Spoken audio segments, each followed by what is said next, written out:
Thank you very much, and welcome to the session.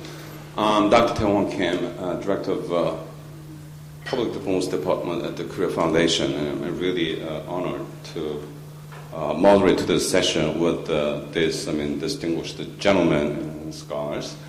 Actually, I received some cue cards from the organizer, but then it's actually too long, so I skip bravely. We actually, the session will be immediately followed by dinner. And I was told that the dinner starts at 6:45. Okay, so I think we have to be very, I believe, punctual.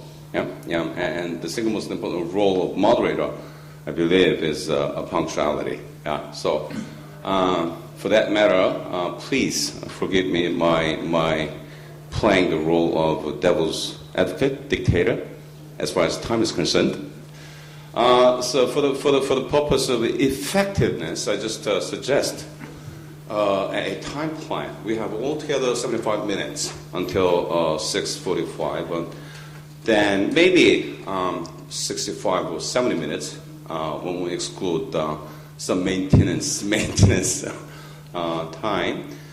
I would like to assign those 75 minutes as three parts. The first part, I would like to give each panelist to present their talking points, okay? But just 5 minutes, I believe. 5 minutes for each person. Then I assume that each panelist has prepared some a very brief talking points that I think will last altogether approximately 20 minutes.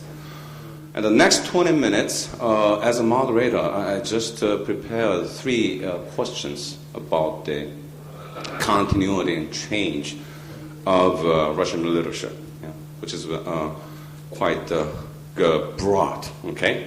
So probably we could address and discuss but the issues, questions that I would raise. That's three questions. Then I think will be another 20 minutes, okay? And then another 15 minutes, probably the panelists between among and us, we're gonna have our own questions and comments to each other, right? So the panelists Q&A as well as comment between and among the panelists. And then finally the remaining 15-20 minutes, we're going to have open, we're going to open the floor, and we are going to have open Q&A session. Okay? Gentlemen, you have no objections to my rules of the game? Okay, thank you very much. Okay, why don't we start with brief introduction of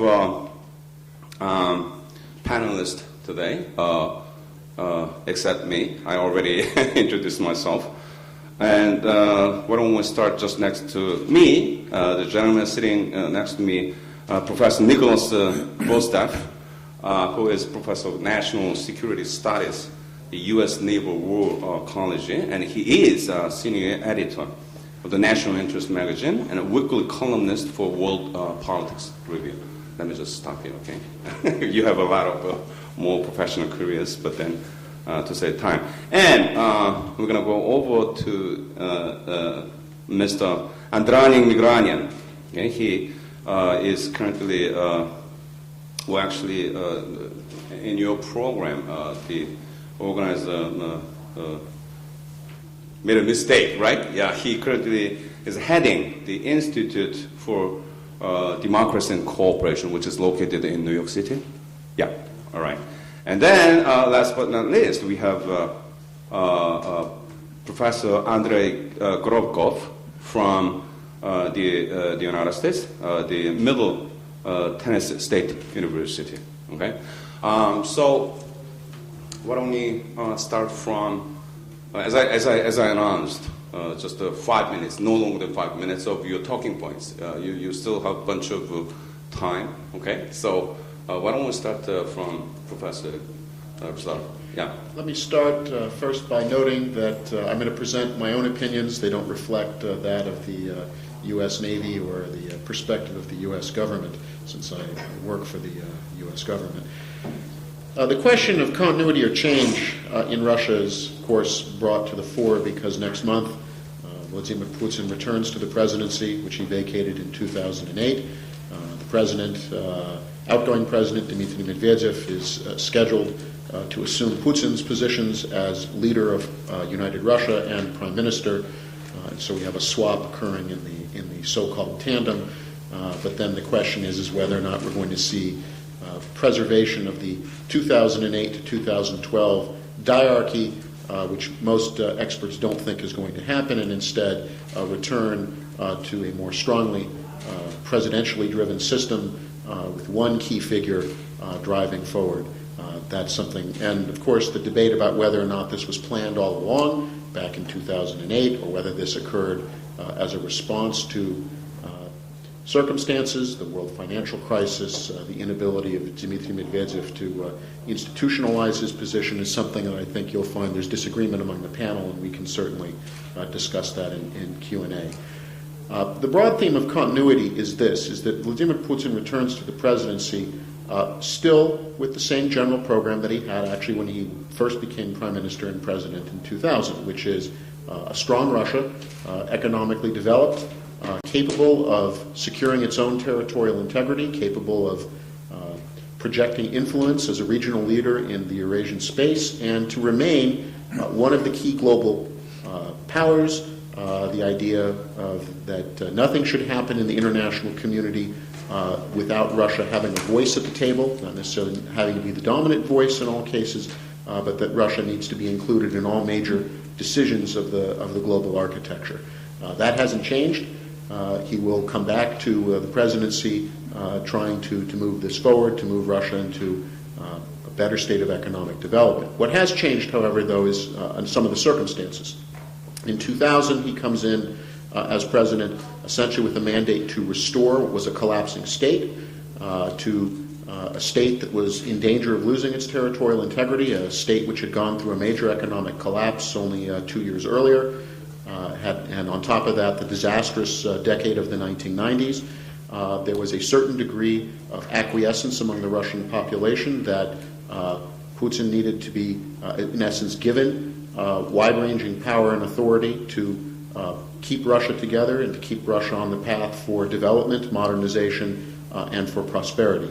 What the 2011 Duma elections and 2012 presidential elections have shown is that while Putin still remains popular, still has a great deal of support throughout the country, a lessened degree of support, 63% in the 2012 elections, down from his historic 70% plus in the previous two presidential elections. And there's a sense that, at least my reading of the situation, my panelists my colleagues may disagree, that he has been given, in essence, not a blank check anymore. He's been put on notice that, yes, he still is the premier political figure in Russia, but that there's expectations that the country has been stabilized. Now it's time to move forward, to move development forward, and to get things moving forward. One of the issues that he's going to have to raise, and this is again coming to the question of continuity versus change, is the extent to which he can rely on the same bench of people in his government that he has relied upon for the last, in essence, 12 years. To what extent do you have to start bringing in new people? Do you have to bring people, particularly of the post-Soviet generation, in that weren't colleagues of his or weren't connected to people before? There is an expectation of, is there going to be a certain degree of renewal? One of the things that is very striking is how closely held the discussion about the makeup of the new cabinet is. When we look at previous cabinet shakeups in Russia, there was generally leaks. There was sort of a sense of, well, we knew who was going to be replaced and who was going to be coming in, and we had a sense of where some of the changes might be. What we now have is, and we're only essentially 2 weeks away from inauguration on the 7th of May. Presumably on that date, the Duma goes in, or on the 8th of May, I believe, the Duma goes into plenary session where the new government is supposed to be presented, and we have a lot of rumors, a lot of conjecture, but there's a sense that there's sort of ongoing negotiations going on. Who's going to have what post? Who moves out? If someone moves out, do they go and become a governor? And we've seen this with the discussion of who replaces Governor Gromov in the Moscow region. Are we going to see Some cabinet ministers moved out into gubernatorial positions. Do we recruit new people in? But there's this sense of, there's tension, because Putin, on the one hand, successfully held together the Russian political and economic elite. There's never been a scenario, an orange-style scenario that could occur in Russia as it occurred in Ukraine and Georgia, where the elite divided among itself. That division among the elite created the conditions for change of government. The elite held together largely in 2011, 2012. But the question is that if you've relied on these people for regime stability, how do you then quietly or move them so that they can retire? The question then is also tied up, of course, with the question of security. And I don't mean the physical security of the country. I'm talking about political and elite security, because one of the problems of post-Soviet Russia has been the unwillingness of people to give up political power, because if you give up political power and influence, your ability to preserve your economic power, your property, is affected. And we can see this, of course, over the last 20 years, where people who were important in Russia at one point found that they moved out of the political process, or were forced out of the political process, and then were pushed out of the elite, at least remaining in Russia. So the question is, if you have a group of people that you want to move forward, how do you do that? The other thing, because I want to stay on our 5-minute deadline, that is very important is the international situation has changed. In 2000, China and India, while certainly rising, had not risen to the point that they had. Brazil had not risen. It was easier for Russia to sort of project power and influence in 2000. Now, multipolarity is kicking in, and Russia is the weakest of the great powers, perhaps with the exception, well, one can argue about Brazil and India, certainly, but when you look at the trajectory for Russia economically, certainly, it's declining vis-a-vis Brazil and India, even if Brazil and India don't have the other components of global leadership yet. And so the question is how much longer can Russia continue to sort of preserve its space and say, here's our part of the globe that we want to be the regional leader in. It was easier in 2000 when you had the restoration of Russian power that occurred, and it was a real recovery. I know that some Americans like to point and say, well, Putin sort of did smoke and mirrors. There was a very real recovery of Russia in the 2000 period. Economic recovery, demographic recovery, certainly financial recovery, but compared against the dynamism of other BRICS powers, again with the exception perhaps certainly of South Africa, Russia is in a weaker position now. We don't know what will happen with the U.S.-Russia reset. The Russia-European relationship certainly is a different dynamic, certainly a complex interdependence, which may or may not give Russia the maneuvering room it needs. And of course, the real uncertainty over the next 20 years, which is can the Russian-Chinese partnership be preserved? So Putin will find himself operating in a different international environment if, as expected, the United States winds down its wars in the Middle East, begins its focus more towards Asia, is able to sort of concentrate again on the Eurasian space. That has an impact as well on his maneuvering room. And that's certainly something there. And finally, of course, what we don't know is the extent to which is it possible to perpetuate the regime. And I'm using the word regime here more in the academic sense, not any pejorative sense, but the ability to go through transitions of power. That is, that you have people who can come, take power, preserve the rules of the game, preserve the system. Russia has not, over the last 12 years, had a real transition of power. You compare it with China, which during that period went through 2 transitions of power. It was completing one transition at the time Putin started, is completing another transition now, where leaders come, leaders serve, leaders go, but the system stays. We don't know the extent to which you can preserve the Putin system without Putin's personal involvement, and can he, in essence, clone the system over the next decade so that it can be passed on. Certainly we know that previously Vladislav Surkov in the presidential administration used to talk about, can we create what you had in Japan for many decades with the Liberal Democratic Party sort of running Japan, and yes, you had factions within there, but there was a way to mediate all of that, and the LDP basically ran Japan for decades. Whether Russia can duplicate that remains to be seen. So he comes back, he wants to keep going on the program that he has, but he is facing a much different environment, both domestically and internationally. Well, thank you very much, Professor Gvostev. Well, my understanding is that there's another session tomorrow in the morning, which is devoted to Russia's leadership transition and its implications in region, global society, so foreign policy. So I would suggest that why don't we confine ourselves to domestic things? Okay. All right. Why don't you just go over to Professor Gorovkov for his free talking points. Thank you. Thank you. Well, I will touch upon 5 different issues, and we'll start with Medvedev. My point is, first of all, that Medvedev never was chosen as a potential successor. The reason he was chosen was exactly because he could not be a successor. He was a deliberately weak figure in terms of decision-making and, the absence of his own team. He had, very low physical appeal. There was another issue that was very important. He worked for Putin's team, but he never was a part of it in the sense that he was not a part of the Siloviki group. And therefore he was an outsider sitting in the Kremlin. So why the attitude was different towards him, especially in the last year of his presidency? First, there was Medvedev's personal desire and the desire of some people on his team to do something, to retain power. Second, there was a desire, the kind of fairy tale among Russian liberal circles and in the West, to a large extent unsubstantiated, that he was a more liberal, more pro-Western ruler. And finally, there was a very interesting pattern in the Russian history that not always is being paid attention to. And in Russia, always figures that were perceived the strongest were losing in power struggle. We can mention Trotsky, we can mention Beria, we can mention Shelepin. We can remember such a figure that is usually forgotten, but in reality was a very strong political figure, Biron, who lasted for 1 month.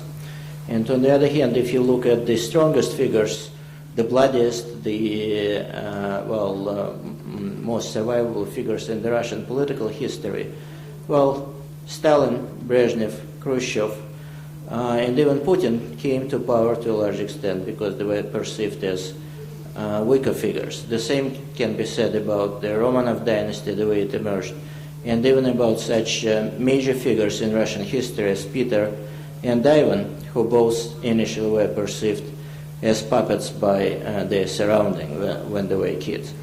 So this is the first issue. Medvedev was chosen exactly because he could not succeed Putin.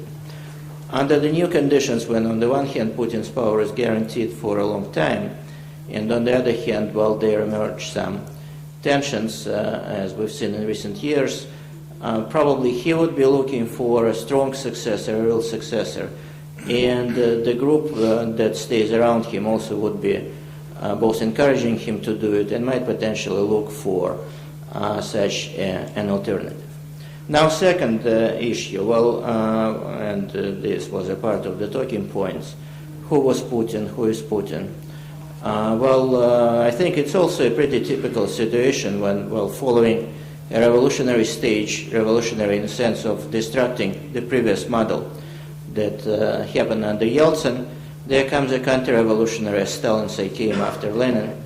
Yeltsin probably was a little bit more drunk and a little bit more immoral than a typical revolutionary, but essentially that was his role, the destruction of the previous Soviet model and Soviet state.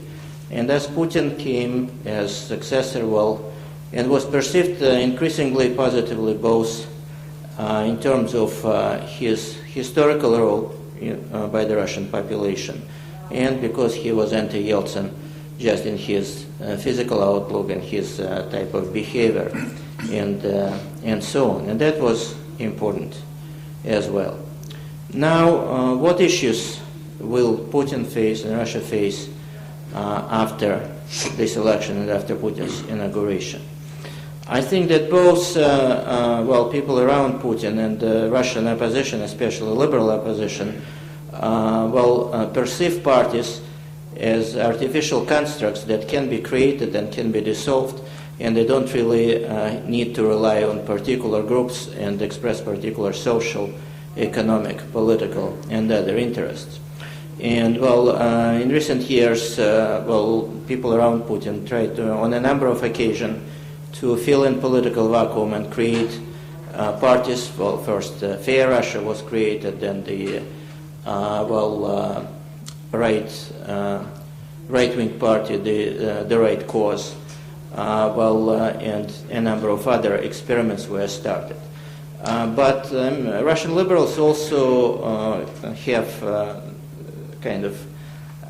made many mistakes in this regard.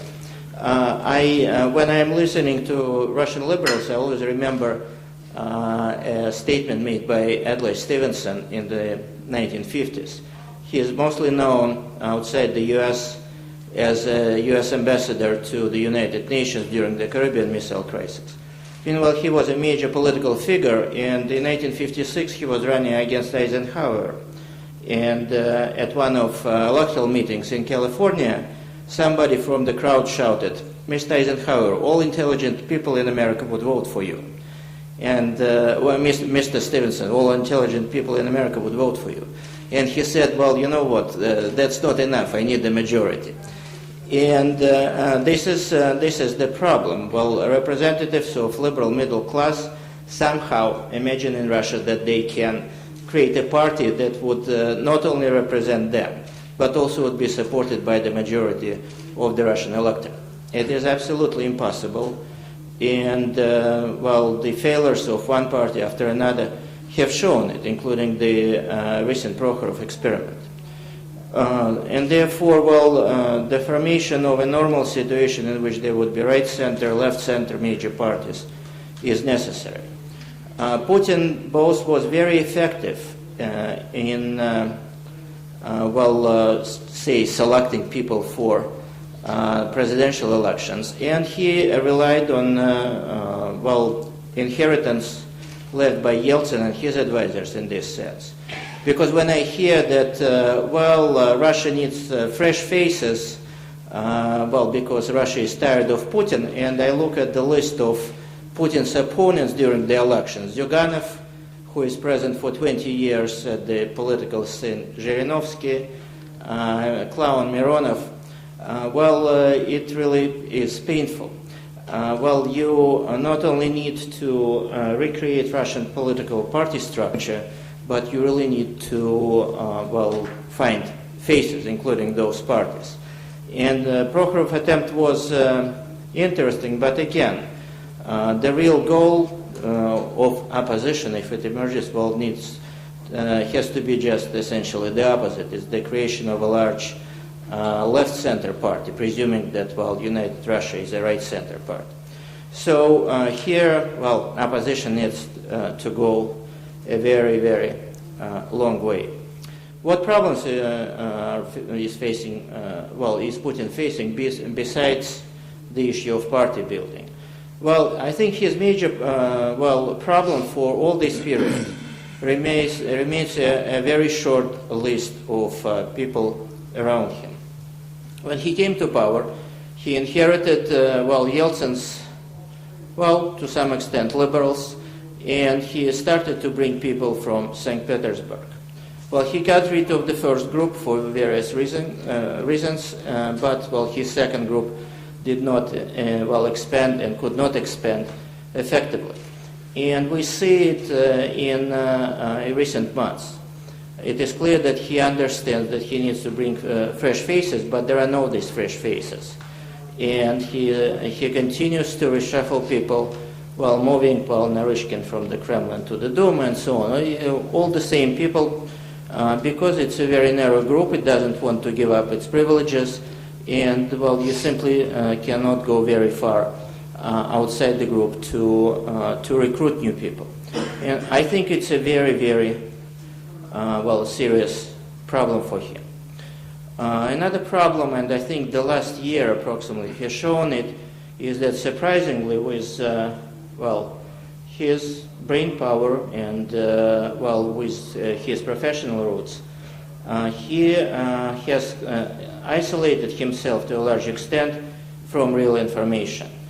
That was the first problem, and then the events starting with the sports complex and then the events surrounding the elections, became a real surprise to him. Second problem related to information was, a number of mistakes that were made. Political mistakes, including the humiliation of Prokhorov, including the humiliation of, highly reliable Mironov, including the, joke about, condoms that opposition, was tying, to its, clothes, including information that, Hillary personally was sponsoring demonstrators and so on. And this is really surprising because it seems that by building this information and power vertical, he has cut off alternative sources of information. And very, very dangerous moment, I think, for Putin personally and for the whole state machine. So it would be interesting to see how would he react to it. And finally, economic future of Russia, major economic problems. We keep hearing that, reliance on commodity exports, and commodity exports is about 85% of the overall Russian exports, is a curse, and prices of oil keep growing. So I think it is a problem, but it is a problem of a very different kind. I think that Russia here is facing its traditional issue, and it is that if you rely on commodity exports, but at the same time you possess these huge resources, state elite, whatever it is its political orientation, does not have effective incentives to reform the country. Because you can always provide, say, for 10% of the population, for it to have lavish life, and then, share some of these spoils with people who serve you, starting with tutors, university professors, and ending up with waiters at restaurants. And thus I agree that this is a huge problem, reliance on resource economy, but I think that the problem, the essence of this problem is very different. Thank you. All right, thank you, Professor. And last but not least, we are going over to Mr. Migranian. Please, would you please make your presentation a little bit shorter than other two gentlemen? Thank you. If you would like, I can just listen to you. No. And just not to speak at all. Because usually I speak when they pay a lot of money for my speech. Otherwise, it's a waste of time. But anyway, respecting the people sitting in front of me, I'll try to speak for 5 minutes. Thank you. Thank you. Yeah. I think that what I'll say, it will be a bit a dissonance to what my friends already told you. The problem is that situation in Russia is not that gloomy as it could be perceived from different places. I remember an article published about 2 years ago in Financial Times when the author, talking about Putin's, possibilities of returning back to presidential office, said that a lot of world leaders are not going to be happy having that perspective, because many world leaders feel themselves very tense and uneasy in Putin's presence, because he is one of the exceptional leaders in world scene at this moment. He is the most experienced world leader at this moment, most competent, charismatic, and self-confident. And that's exactly the case, because the world is going now in a process of poverty of leadership, and you have political pygmies everywhere in Europe, in America, and other continents, unfortunately. That's why even not being a president, just prime minister several times, he was mentioned as the most influential, or one of the most influential leaders in the world, though the weight of Russia is much, much, less than his personal weight in world politics, which means this is a great leader. And the funniest thing is that when I met during this year, might be several times, in his office with Senator McCain, who is not, fall in love with Putin, everybody knows that, but several times he mentioned personally, in presence of my friends, that Putin is a great leader, is a great politician, though he doesn't like him, but that has nothing to do with the reality. This is one thing which I wanted to mention because we are talking about leadership. These kind of leaders are not going to anywhere, and it's very funny to listen, especially in America, about new faces. I'm looking at American politicians and I haven't seen any new faces, Gingrich is around more than 40 years. Ron Paul, more than 50 years. Romney, more than who knows how many years, together with his father. And George Will joked recently in a program this week with George Stephanopoulos, if Jeb Bush will be on ticket, then 7 times in presidential elections Bush will be on the ticket. I'm not speaking about Hillary. Very limited number of people, out of which America is choosing the most advanced democracy as they consider themselves to be. That's why European tradition is another tradition. We knew Churchill being in politics 60, 70 years. De Gaulle, I don't know, more than 50 years. That's why these are very, artificial problems raised concerning Putin, concerning Russian politics. Now, talking more seriously, what's really going on in Russia? Russia's case is exceptional in this sense. In year 2006, 9th of October, I published an article in Izvestia where I wrote that the successor of Putin in 2008 will be Putin himself. And if he decided to return back on year 2012, it will be up to him to decide whether he is coming back or not. And exactly what happened. And which means that unlike other countries about which we discussed here, China,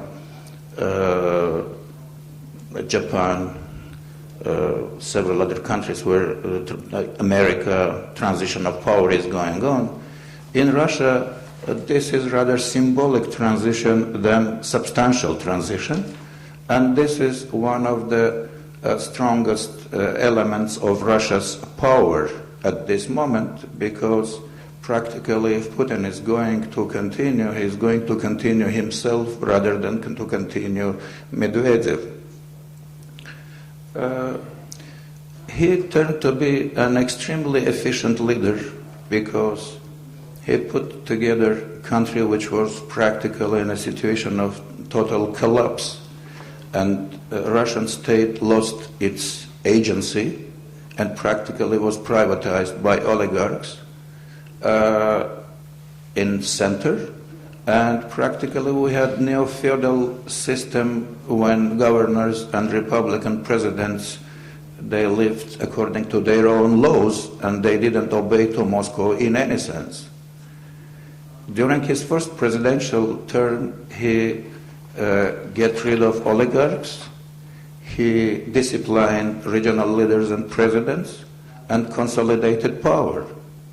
During his second term, he practically put in order the energy sector, other raw material sectors of economy, in order to accumulate resources to pay the huge debt which he inherited after Yeltsin, and to try to modernize economy.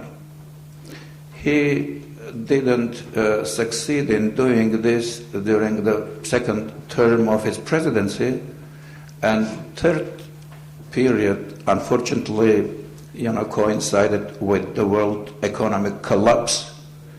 And as a prime minister, he very successfully dealt with the challenges, and Russia got out of the crisis earlier than many other Western and Eastern countries.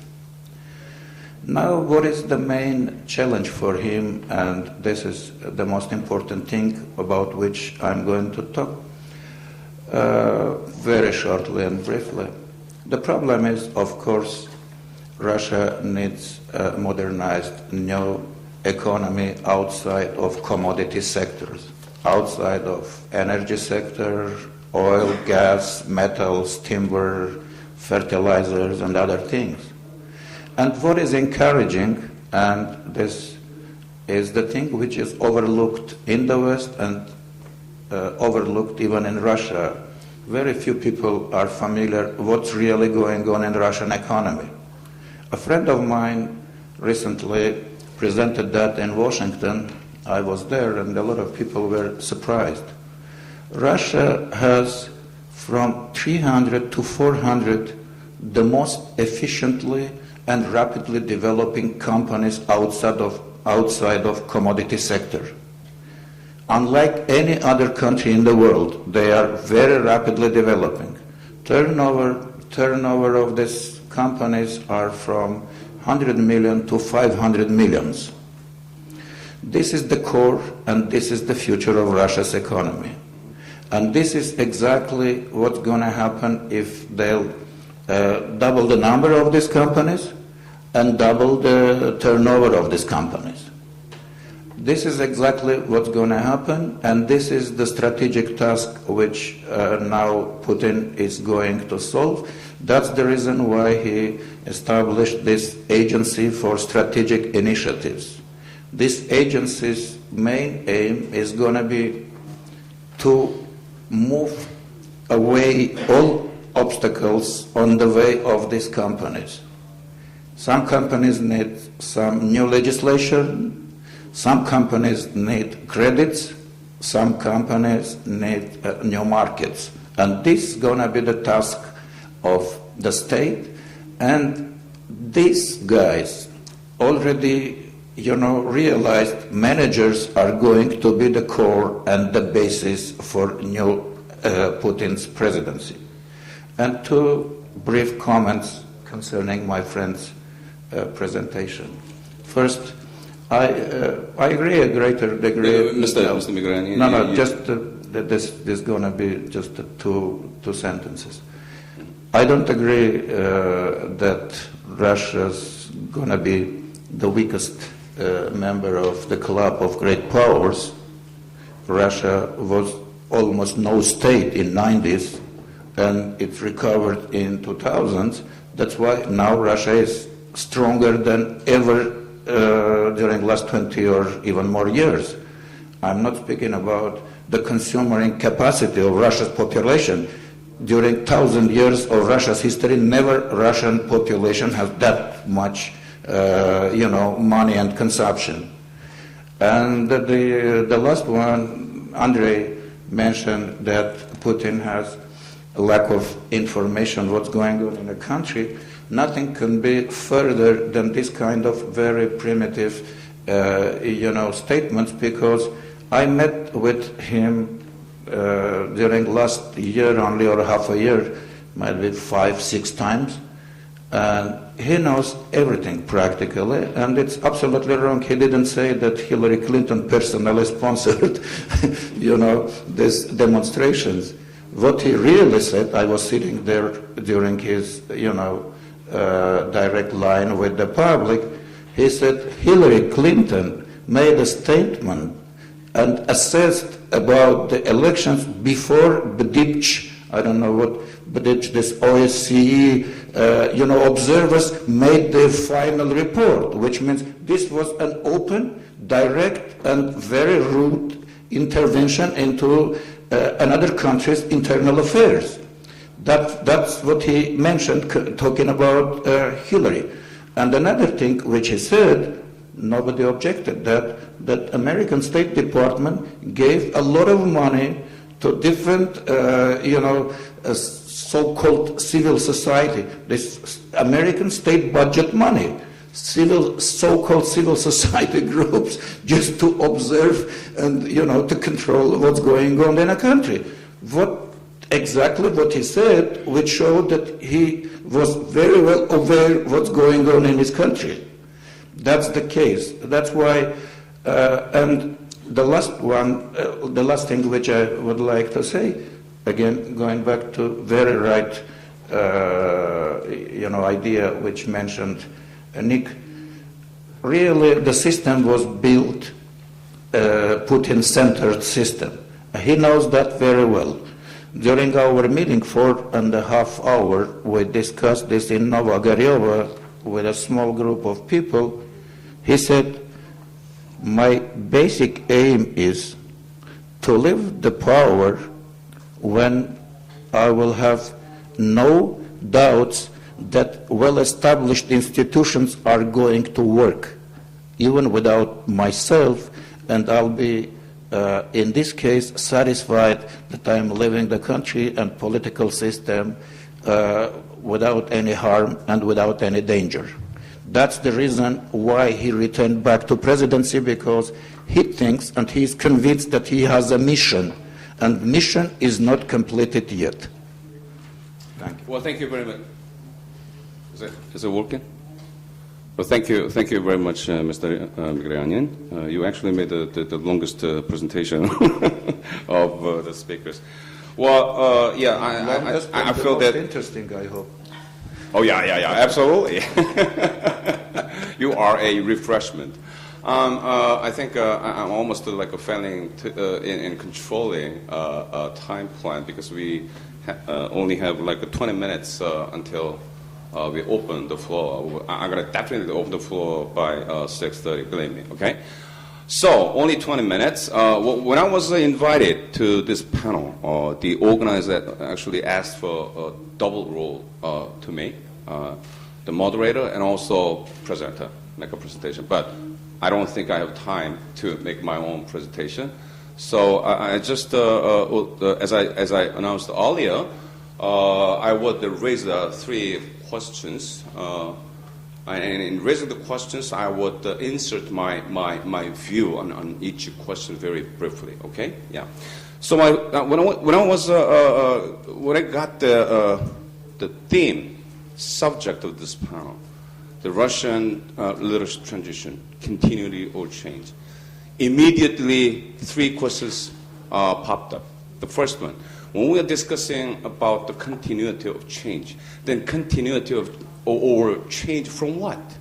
Okay, from what? Is that, are we talking about the continuity or change from Putin in 2008, or are we talking about continuity and change from Medvedev, 2008, 2012? But I believe that there's a rough agreement between and among the panelists that we are talking about the continuity and change from Putin, the early Putin, particularly the policies and some distinctive policies and institutional features that were formulated under the 2 terms of Putin leadership, i.e. from 2000 to 2008. Okay? So what is it? That was my question, and that is the question, first question that I would pose here. That I believe that I would define the Putin legacy, if you like, as simply quote-unquote Putinism, okay? But not in the sense of consistent and coherent political ideology. But I rather would consider Putinism as distinctive mentalities, a la Juan Linz. And this is very, when we say Putin legacy, when we say Putin, when we talk about the continuity or change from Putinism, okay? What is it? What is the substance, the comparative reference? What is the starting point? And I personally believe there are, of all the complex things, I just would like to pinpoint 3 things. The first one is the rise of authoritarianism as a distinctive type of political regime, authoritarianism, okay? What would you say? The second one is the rise of state capitalism as a model of economic development, state capitalism. I mean, the degree of the state intervention in the economy has been heightened, particularly in the second term of Putin presidency. So, and third one is increasingly assertive, very confident external behavior, foreign policy. Okay? So authoritarianism combined with strong state. Second, the state capitalism as an engine of economic growth.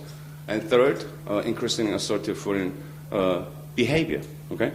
That's my definition of Putinism, the starting point. So my first question is, what would be your definition of starting point? I mean, very briefly. I need this is it's simply a question of definition. As a professor of political science who wrote endless articles and books about the nature of political regimes, you are absolutely wrong. All the most authoritative political scientists in the world, at least 8 of them in my book, which will come out, Cambridge University Press this year, Democracy in Russian Mirror, nobody considers Russian regime as authoritarian. It is a hybrid regime. Stephen Fish from Berkeley considers this as a demophilic regime, which means rule not by the people but for the people. But we don't have time to go in depth all this. Second, state capitalism might be more or less, you are right, but it concerns only big companies and especially energy sector. But even in energy sector, unlike many other countries, energy-rich, oil-rich countries, Russian energy sector is also semi-privatized, semi-state-owned, which is also wrong, which means you are twice wrong out of 3 definitions. The third, what was the third you said? The assertive, increasingly assertive and confident external behavior. The third, that's quite normal because, he started when Russia has, GDP of Russia was $200 billion. Mm-hmm. When he left his office, Russian GDP was 1.5 trillion, which means 7 times he increased GDP, which means when you have more money in your pocket, you feel yourself more confident. At least we say this in Russia. We have a lot of sayings, but I'm not going to... All right, thank you very much. Why don't we move to Professor Gorobkov? Well, I think in reality the major problem is the absence of Putinism as a kind of coherent policy or ideology. And first of all, ideology. There were numerous attempts to form kind of national idea, relying, say, on the heritage of World War II and so on, but it remains a very serious problem. And second, I would in general agree with the trends that you have mentioned, but the irony is that all 3 of these points are being eroded, and again, ironically, they are eroded by Putin's success of all these years in a sense of quickly growing middle class. And here's a contradiction that many countries have encountered before. Well, you encourage economic development, then you this way indirectly encourage the growth of the middle class, and you cannot fit it with the previous ideological model and so on. Andreika and I talked a little bit yesterday about it, and the irony here also is that Putin, I wouldn't call it personality cult, but the work of people who deal with ideology under him was much more subtle and effective than, say, ideological activities of the Soviet period. And not only Putin was a great contrast compared to Yeltsin, but it was very carefully done and very effectively building this image of a sober leader who cares about the country and so on. And this model that cares about the average person, which is more important. That's why he was plebiscitarian leader in this sense. But now a new stage comes, and you have again to change this ideological model because social structure has changed, and it didn't happen yet. And the question is, would they be able to adjust effectively? All right, thank you, Mr. Very, Vestov. very briefly, I mean, I've always looked at what we have had in Russia for the last 12, 13 years as under the rubric of managed pluralism, a pluralist system that's managed, picking up on something that Andronik said, that you need management in order that it doesn't fly off the handle and return to the chaos of the 1990s. The debate over the next 8 years is going to be the extent to which you still need management, how much management, where can you begin to let things rise. We'll see what happens with governors if we return to allowing more input from the regions in selecting their own governors. Andronik has pointed out about the massive growth in a number of economic sectors, starting with the telecom sector, where you have private firms that have taken off, even in the energy sector. I mean, we've seen in recent years the growth of Novatek as a private natural gas company positioned alongside Gazprom as the state state firm. So the question is going to be is the extent to which, okay, we've managed the system now, where do we need to keep managing it? And this is where I think we're going to see some of these debates and battles within the circles around the president of those who add, and we'll see this, of course, with the debate over the privatization plan that is being provided. How much can you privatize? How much should the state still retain? And those will be our indicators. Okay, thank you very much. My second question, I think we have some like a rough contour of the substance, whether it's a hybrid regime or whether it's a managed pluralism. Okay, really, we have some differences in naming. But then, okay, then my second question is there must be some driving forces, shaping factors, okay, that made Putinism or Putinism, whatever you call it, possible. Okay, what is it? I mean, this is very simple. To me, I think it's increasing dependency. Russia's increasing dependency on natural resources. I mean, commodities, including, of course, natural gas and crude oil. Okay, so increasing dependency actually has rendered Russia a conventional rentier state.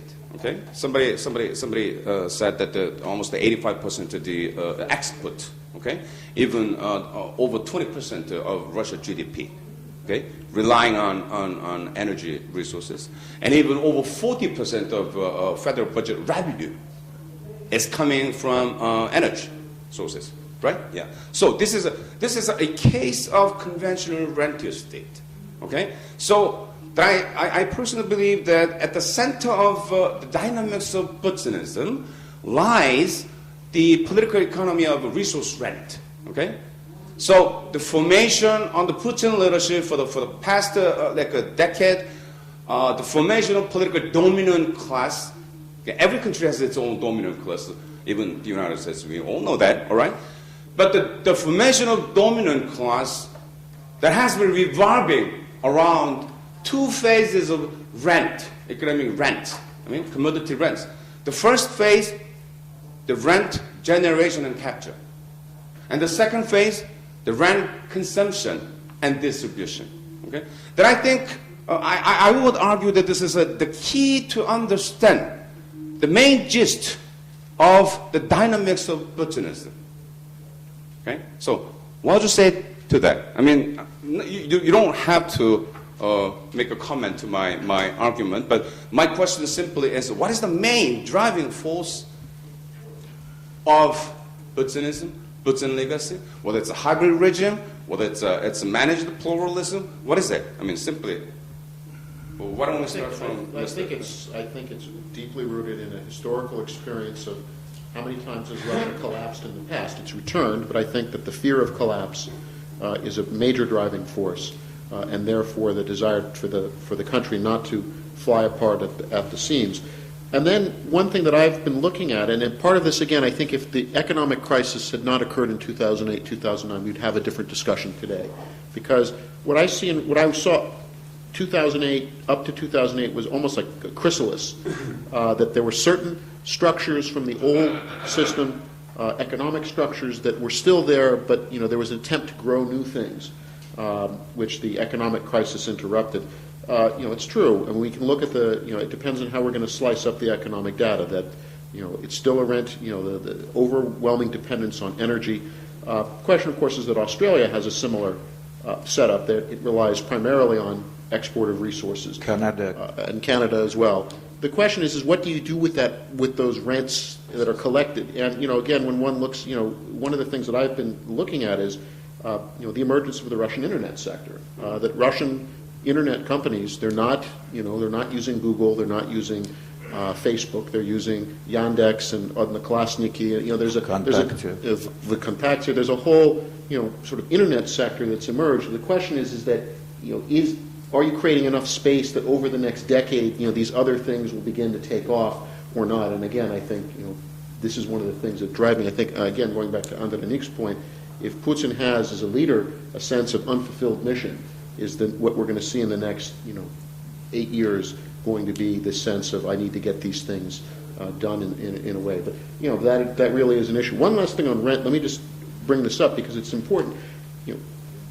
Russia also is depending on energy exports, but we may see major shifts in the energy market in the coming decades. If the shale gas, other things, if liquefied natural gas costs drop a great deal, that could have an impact as well, that, oil prices drop, natural gas contracts are shifted. So that's a wild card that the leadership will have to deal with in terms of continuity and change. It could be facing by 2020, a shifting energy market, and we don't know what the response would be. But thank you, Professor Krubuka. Yeah, in 2008. No, Professor Krubuka. Would you please? Yeah.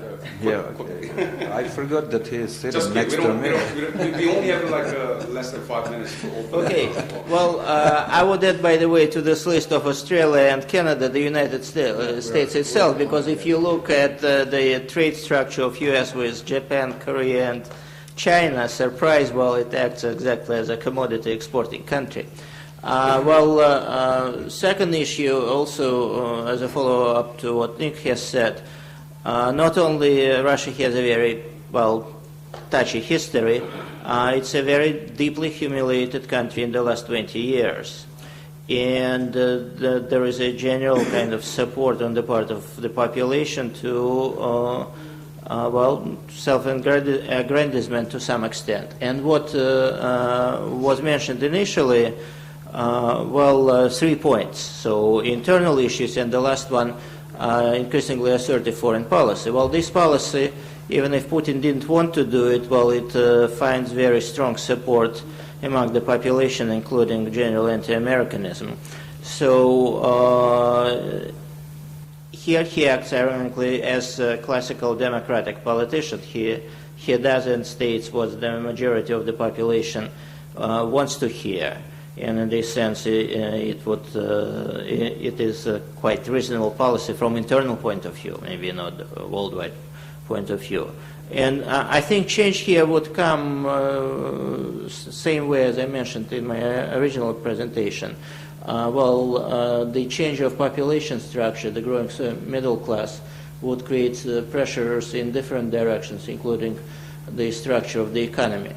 I, with great surprise, have found out we have at my university a large number of students from Saudi Arabia, and I was really surprised to find out that if you pass an exam to an American university, get accepted, the government pays all your expenses, and 40% of our Saudi students are girls. So it doesn't matter what your gender is. Well, and sooner or later these kids would come back to Saudi Arabia, and it will be a very slow process, but it would still create pressure even on that government. The same would happen in Russia, and I think what we saw in the last half a year exactly is kind of symbolic of that. And again, okay, thank you. We have only 2 minutes, Mr. Yeah, why it's very risky to try to define Russia based on traditional cliches. It's absolutely irrelevant to Russia, because why I mentioned this idea of demophilic nature of regime. The problem is that usual petrostates, the increase of output of oil, gas, and other kind of raw materials, more the leaders are stealing. And what is principally difference between Russia and these petrostates is that the level, the percentage of increase of extraction, the percentage of increase of consumption. This is unbelievable, and this is absolutely unheard in human history, because usually very primitive analysts are considering Russia's regime as closed, totally authoritarian, and people are stealing and doing all this. But listen, Putin, when came to power, average salary was $70. When he left office, $800, which means 10 times the increase, which means this is very important things. And what about anti-Americanism? I don't agree with you, Andrei, that in Russia we have anti-Americanism. In Russia we have another thing which my friend Dmitry Symes, who was supposed to be here, it's a pity that he is not here, he formulated this in presence of Susan Eisenhower when several months ago I was in Washington. He said, President Eisenhower said that military-industrial complex is becoming a dangerous and destructive force for American internal and especially foreign policy. And he said that now democracy promotion complex in America is becoming a destructive force for American foreign policy. In Russia, this is something against this complex, not against America or American nation or American people or American government. The complex which is trying to enforce some, standards, and which wants to make you to follow. We tell you, you follow what we tell you, and don't think about doing something independently or being independent. This is the problem, and this is not anti-Americanism in Russia. It's anti-Americanism everywhere where American administration is trying, to bring enlightenment or democracy. And we know that this involvement, all right, thank you. this heavy process of involvement in nation building and state building, which brought America, unfortunately, to this situation when Secretary Gates and Admiral Mullen said that the greatest challenge to American national security is American national debt. All right, That's thank the you. problem. Thank you very much, Andrani. Now, my third question, actually, because through first and second question, we have identified the driving force and the substance. So my third question is about continuity or change. But, as I promised, I'm going to open the floor, okay? And, gentlemen here, would you please identify yourself? And when you ask a question, please the target of your question. Well, all right. My name is Adnan Vatansever from Carnegie Endowment. My question is regarding Russia's economic success under Putin's presidency and shortly after that, and so-called economic success, let's say.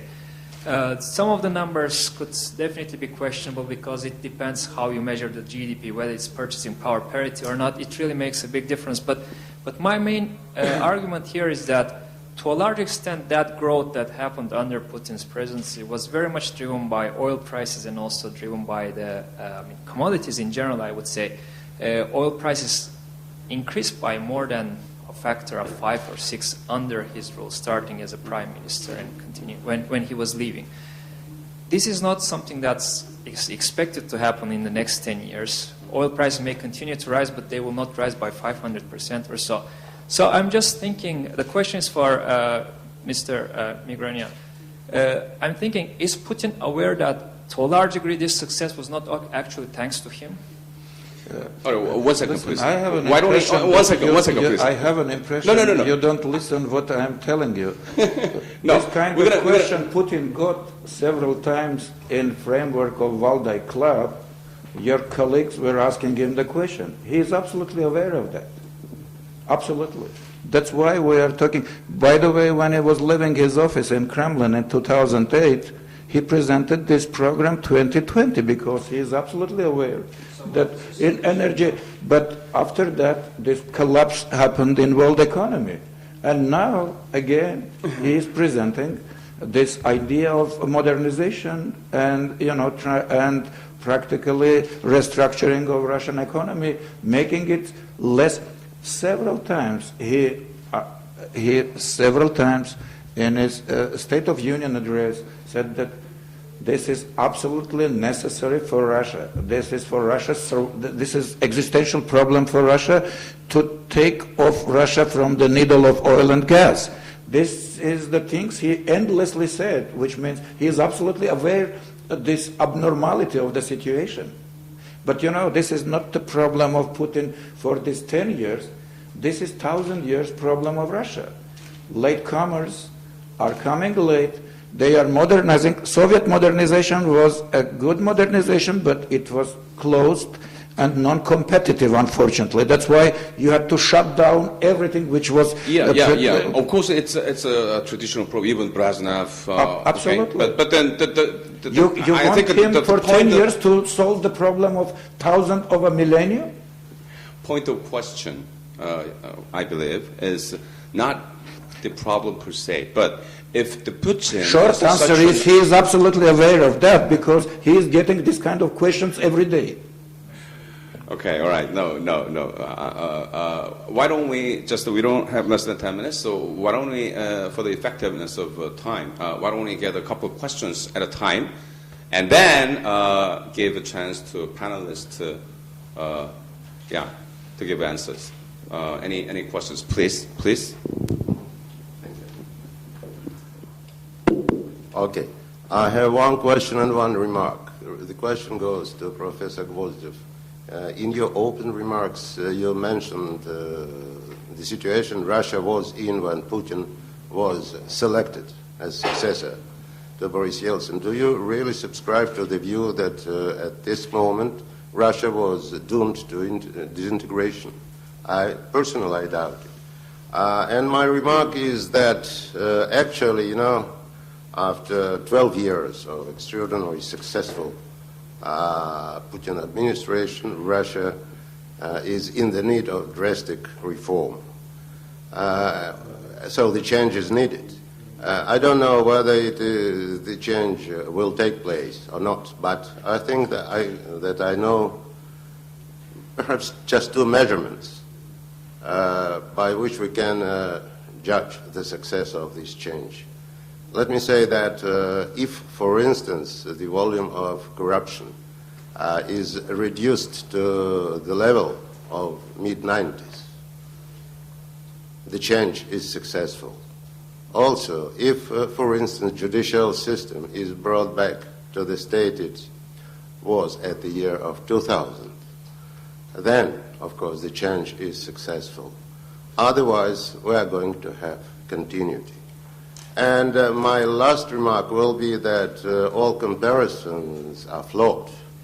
Russian ruling party should not be compared to the Liberal Democratic Party of Japan because in Japan we have a group of politicians on equal footing. In Russia we have just a group of obedient subordinates of the leader. Also, I don't think that Mr. Putin, with all due respect, should be compared to Mr. Churchill. Mr. Churchill, being extraordinarily successful politician, was voted out of office right at the end of the Second World War. I can't imagine the situation when Mr. Putin is voted out of office, and every panelist suggested that Mr. Putin will stay, or implied that Mr. Putin will stay in office as long as he wants. And finally, I would not be overjoyed with the designation of great leader allegedly given to Mr. Putin by Senator McFaul, because I don't know whether he was serious or not, but I think that everyone can remember another politicians and other world leaders with this designation. All right. One final question. One last question from the floor. Okay, gentlemen behind. Ronnie Gillette from Bar-Ilan University.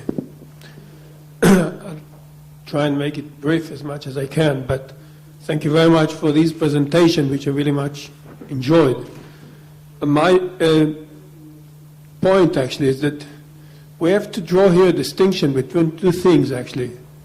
One is Putin as a leader, and the other thing is the transition to democracy. There are two things that happened at the same time, more or less, but if we go back to the history of Russia, the Soviet Union, it went through two major revolutions in the 20th centuries. And if we look at the state of Russia after 1991, when Yeltsin took power, we see a country that was crumbling internationally and domestically. So we have to look at the situation after the year 2000 when Putin took power. And what we see is actually Russia that's coming back to the fore. Internationally, domestically, economically, it made a great progress. And I think that also, it might be a question of rising of prices of oil, etc. But overall, I think that Russia, under his leadership, actually made a great progress. And I think you just have to look at its position now internationally as far as the crisis with Iran is concerned, the crisis with Syria, etc. Everybody has to take what Russia actually really wants seriously, unlike the situation in the 1990s. The other thing is that as far as democracy is concerned, I think that here we have to come, he's not going to get the Nobel Prize for being the greatest democratic leader in the world, but I think that we have to look at Russia and say, this is actually the pace that Russia can go through democracy. It's a gradual process, and it might be that within 10 years, 15 years, democratic institutions really emerged, and not emerged, but kind of consolidated and established, so the situation might be slightly different. But as far as his leadership is concerned, I think that he showed great leadership in the last 10 years and 12 years. The question is if Medvedev or him together run the country or not. I think it's less important whether you use it as a tool or etc. But I think that basically we have to measure the development of Russia. Thanks. All right, thank you. I'm going to give you, Nick, the honor to close the session with your answer. You only have 2 minutes. Can you do that for me? Thank you. To the second questioner, that's interesting because that's essentially what most French and German analysts have also concluded. It's one reason why the Franco-Russian and German-Russian partnerships have moved as they have. Look, the question, would Russia have collapsed in 2000? We can look at the various factors. The question is that a lot of Russians believe that it would. So whether that's the reality or a political myth, the fact is that people now have accepted that. The LDP reference, that was Surkov, so you can take the issue up with him about the LDP comparison, but that was something he was talking about before. Corruption is, of course, the critical issue. Of course, different types of corruption. Small business corruption, not being able to set up a business is definitely worse. I don't know if loans for shares is exactly something Russia should want to return to, but those are the issues, and getting the judicial system back. And again, we're up to the question of whether or not this is going to be on the agenda. So, turn it over. All right, thank you very much. I just would like to go on and on and on, but the time is already the time is up, so I have no choice but to close the session. But then every single panelist, thank you very much for your great contribution, and also thank you very much for the audiences. Thank you. Yeah, adjourn the session.